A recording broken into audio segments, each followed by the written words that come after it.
Yo, Caspian. So here I am, on the Kaspa GitHub. I'm downloading the latest Kaspa node, going to latest release, and here I am. I'm going here and I'm looking at Rothschild.exe. Like, I've seen this before, but now it's just like looking back at it and now realizing, all that conspiracy and all that, the news lately, especially with Epstein going around with the Rothschild family and how much wealth and power they have.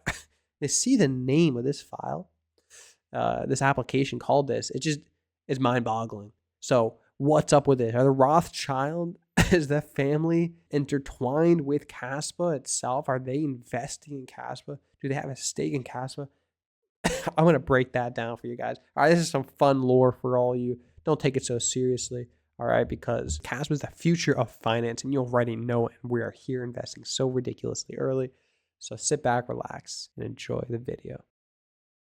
So all the way back on testnet, someone, 235, he's the first person to create this file, this application, Rothschild. And what it does is it's like a spammer. It creates a lot of transactions on the Kaspa network. So it's mainly, it was made for a testnet, just to test and stress test it, okay? So loads of volume of transactions on the Kaspa. That's what it's for. It's a little transaction generator tool. It's funny, Tim here, no G Caspian, rolling on floor laughing, that Rothschild. The name is Svarog's idea. All right, this is back in 2022. All right, you got Michael Sutton here as well. So who's this Svarog? The idea is his. So here we go. Someone explaining it, that actually Mike Zak. So why is it called Rothschild? Mike Zak coined the name when he wrote the previous version in Go. It's a transaction generator that has a lot of money, so he jokingly called it Rothschild. So there we go. Mike Zak is that guy we saw earlier, the one who gave the name. So is there a link with the Rothschild family? Well, let's think about it for a sec. And let's see what someone says here. So I guess he thought this somehow linked to the Rothschild family. And he says, lol, LOL, I wish. So doesn't look like it's confirming anything. It looks like it's, they wish there was that connection of that big money. It's a fun little nod toward that family by the fact that this transaction generator, this spammer, that's what it is. We open up the application here, Rothschild. We even do /help. Gives you everything you really need. They've run this Rothschild application before to get the max transactions per second on Kaspa, which overlapped that of Solana, and it's just wild, man. And the Kaspa network was running fine, and it was only the exchanges that were having issues because they were using the lowest minimum fee for withdrawals rather than keeping up with the fee market and using a priority fee. And it was like set in stone. It was locked in, hard coded. So that's why exchanges were having problems, and that's why it seemed like there was a lot of problems happening when Kaspa reached this max transactions per second of like 5,300, which is unbelievable, especially on a proof of work. So yeah, it's basically a nod to that family, because the Rothschild family, they're known historically to involve a lot of money in finance and to have massive transaction volume of that money. So the Rothschild family, they go back to those old European bankers, or that banker family. You see a lot of conspiracy and a lot of like influence they have. Are they part of the Illuminati and all, et cetera, et cetera? Are they the puppet masters of the world? Fun little tidbit here is that Rothschild means red shield in German. One way they became rich at the start is that they'd actually do the insider trading, basically. Early MEV attack. They'd signal across the English channel of flags, etc., so they could front run the markets. That's one way. They also front run the market, and knowing that Napoleon lost, and they were able to, make their trades on the market early. And yeah, just one example. When you have that type of edge, that extra edge in the market, whether that's know-how, that's knowledge, or having access to that volumes of capital, that's really what makes a lot of money. And that's something, having that early edge and that know-how, that knowledge of Kaspa, for us, that's what's going to make us a lot of money. And that's what puts us ahead right now, looking long term. You got to really think in the mind of like big money and what Kaspa offers, especially Kaspa as MEV resistant, naturally MEV resistant for how fast it operates, especially with DAG night and with the block DAG having multi-leader consensus. So you're going to be able to have a proper fee market. If you want to have your transaction in fast first, you're going to have to pay for it. So it's going to be that auctioning style. And that's going to be providing healthy fees for Kaspa miners, and it's going to create all that sustainability that we have in mind looking long term. Everything ties together in a fascinating way, and it's all a masterpiece. So the Rothschild family, just one of those massive families that they're running the world. Like the Rothschild family across all branches has an estimated 15.7 trillion. That's what is accounted for. Imagine all the money that is not even accounted for. All the money in Bitcoin, all the money in those privacy coins that you'll never know. And that's just in crypto. Imagine all the other assets as well. So you'll never really know that someone's true net worth, especially someone that a family that goes back all the way back in the day. These people, this family, they're like managing money, not just for people and ordinary clients like you and me, but they're managing money for countries. They're able to profit off of one country going to war with another, and they're able to profit no matter which country wins, because they could be loaning out money to this country and loaning out money to the other country in direct ways as well, or in more direct ways.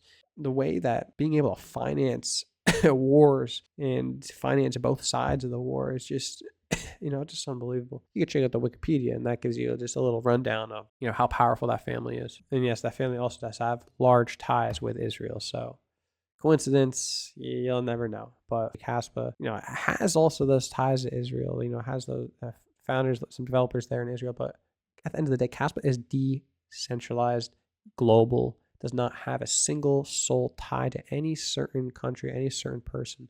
And that's what's beautiful about it. That's trustless. And that's honestly how applications and software and just tools in general should be built, because once you have something out there, it shouldn't have to be able to judge whether you like the person or not, or if it's an enemy or not. Like, it's a tool. You use the tool and you use the application. It's like math. You use a calculator. You breathe air. Like, air is trustless. Air is decentralized. Air is there for everyone. Call it a human right. That's why I love decentralization, because it's very black and white in the sense that it doesn't have a side. It doesn't have any sort of political side. It doesn't have any sort of country side. No, it's just pure math that runs in a decentralized way with a global network of nodes spanning across the world.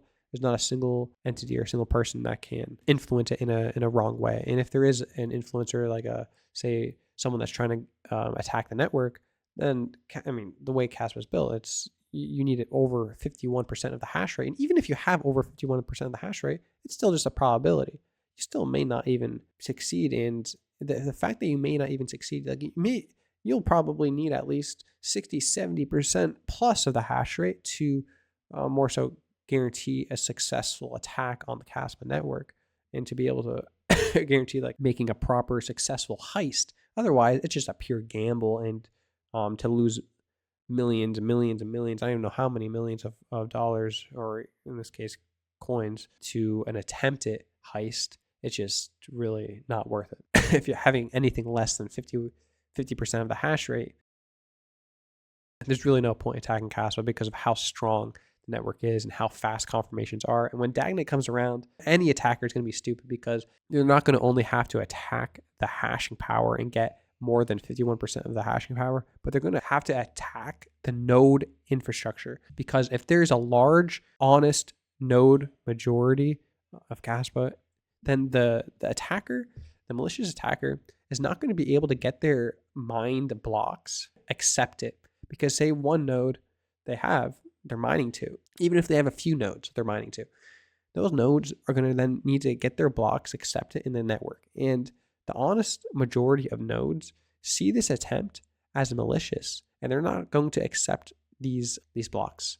So like the fact that the honest node majority is receiving blocks, like real honest miner blocks, every single tenth of a millisecond from, especially when DAGnet releases, like these attackers are not going to be able to keep up, and it's going to be extremely secure, especially even looking long term into quantum security, especially with a proposal and idea of being able to not reuse the same public addresses, to have a new address every single time you use the block DAG and you want to send or receive.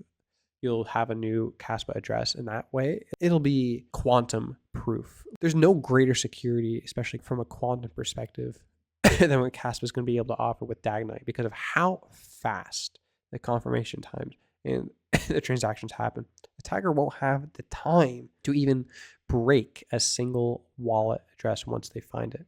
They won't have the time because they'll need to break it before it even receives the confirmation of that transaction. The time just isn't there.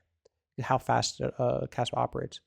For other chains, or even for Bitcoin, for example, it's going to be under much more stress from quantum attackers because there's sufficient time there to attack the public addresses versus Kaspa. There just isn't. So a lot going for Kaspa security down the line, especially when DAG releases. It's going to be crazy, man. All right, so I was just rambling there, but you're right now. Peace out.